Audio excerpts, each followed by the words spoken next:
Alright, so in the last 15-minute lecture, we covered the first kinematic equation. And in this lecture, we will cover the second kinematic equation.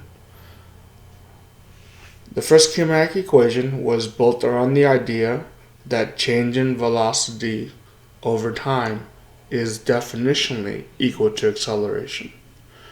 Then we did some substitution where we said equalities equal to equalities, where change in velocity equals v final minus v initial, or v minus v naught. So change in velocity over time equals acceleration, or acceleration equals v minus v naught all divided by t. And this is where the algebra comes important, whenever you rearrange the terms, first you multiply both sides by t. When you multiply the right side by t, the t on top and the t on bottom cancel out, and you're left with a times t on the left. So you have a times t equals v minus v naught. Then you add v naught to both sides. The v naught and the negative v naught cancel out. A plus and a negative with the same value cancel out, like plus 5 and negative 5. So the negative v naught and the positive v naught cancel out. And you added v naught to the left side as well. Whatever you do to one side of the equation, you must do to the other in order for it to represent the same thing, to balance the equation, so to speak. So first kinematic equation, if we did our numbers right, our variable manipulation is velocity final equals velocity initial plus acceleration multiplied by time, or v equals v naught plus at. Now we're going to continue to the second kinematic equation. And there's a hidden equation in here that I forgot to mention in the second kinematic equation. It took me a while to rederive it, but this has to do with the idea that the path of a motion doesn't matter. What matters is the initial and the final. This is because initial plus final divided by 2 equals the average. That's a little vague, so I'm going to put variables to this. The average velocity is v plus v naught all divided by 2. You have to keep the plus in mind. That's very important. Pluses and minuses make a big difference in physics. They don't cancel out. You have to keep remembering what the concepts are. So what you do is, let's say you have a velocity that begins at 3 and ends at 10. Then you do v, which is 10, and v naught, which is 3. You add those together, get 13 divided by 2, and you get an average velocity of 6.5. There's no way to prove this with intuition, because you would have to consider all the velocities, but distance can be defined as the average velocity multiplied by time. This is another one of those definitional things where you find the average, which is a construction. It never has to be the average.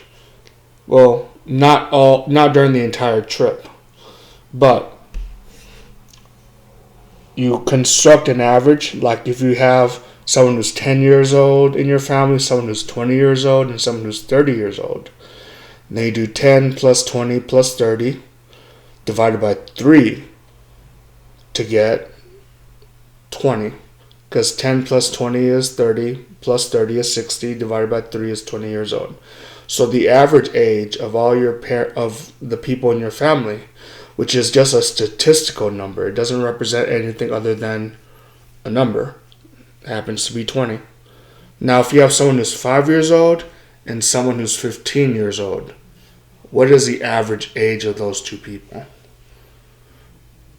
Or if you have $5 and someone has $15, what's the average amount of money each person has? Well, you do 5 plus 15 divided by 2 to equal 10. Or another way to say it is, and I'm elaborating on this because it's very important to know what this average means. In money, if you have two people and they both make an amount of money, and you split the total amount of money evenly between each other. Each person has the average amount of money. So the total amount of money, if two people make $5 and $15, is $20. But that's the total. If you have two people to divide among, they do 20 divided by 2 to get $10 each for each person. This is actually a kind of fun mathematical idea. You can play around with this, the idea of averages. And it's very important to machine learning and science, especially if you're going to work with artificial intelligence. So I recommend learning more about this on your free time. Anyway, I did a long segue. But the key equation that we need to add to the kinematic equations, and this is not a kinematic equation, it's just a property of the math. Velocity average equals initial velocity plus final velocity, all divided by 2. Also, distance equals the average velocity times time. Now we have to do 2 substitutions here, because what we're doing is we have the answer already, but we have to rewrite it so that at the end of the problem you just plug in your variables and you don't have to mess up with keeping track of like the average velocity and things like that. But you could just, if you're asked for the distance and you're given the initial velocity, the final velocity, and time, you could theoretically find the distance right now.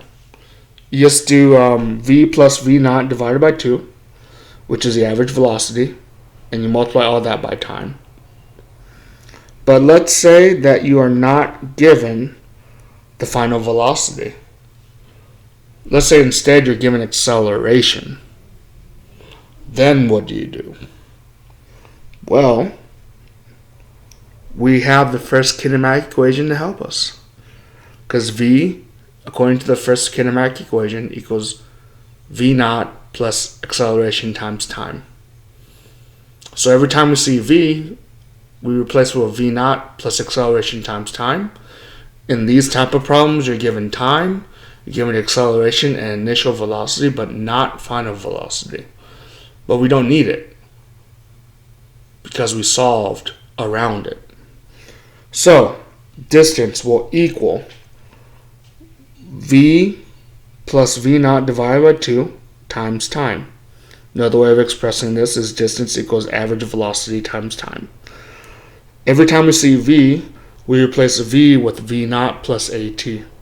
So this makes it so the equation becomes distance equals this entire expression, v naught plus acceleration times time plus v naught, all divided by 2 times time. You can solve here. You can just solve it here, and I recommend solving here if you have one of those calculators that can do the complex calculations. But if they ask for the formal expression of the second kinematic equation, like a common AP problem, test problem will be derive the second kinematic equation from these variables. Then you have to reduce your terms. V naught shows up twice. Time shows up twice in 2 different terms. So you have to use very nuanced math to simplify. You have the answer right here, but they might ask you to simplify, and we'll cover that really quickly. First, you add like terms. V naught plus at plus v naught can be rewritten as v naught plus v naught plus acceleration times time. So on the numerator of the part that's divided by 2, you get 2 v naught plus acceleration times time, all divided by 2, and that entire expression times time. Then we separate the numerator into 2 fractions. The way we do this is we keep the 2 on the bottom as a denominator, and we separate the 2 terms in the numerator that are separated by pluses. So that becomes, and that's a mouthful, so I'll just say what the new term will be for that portion.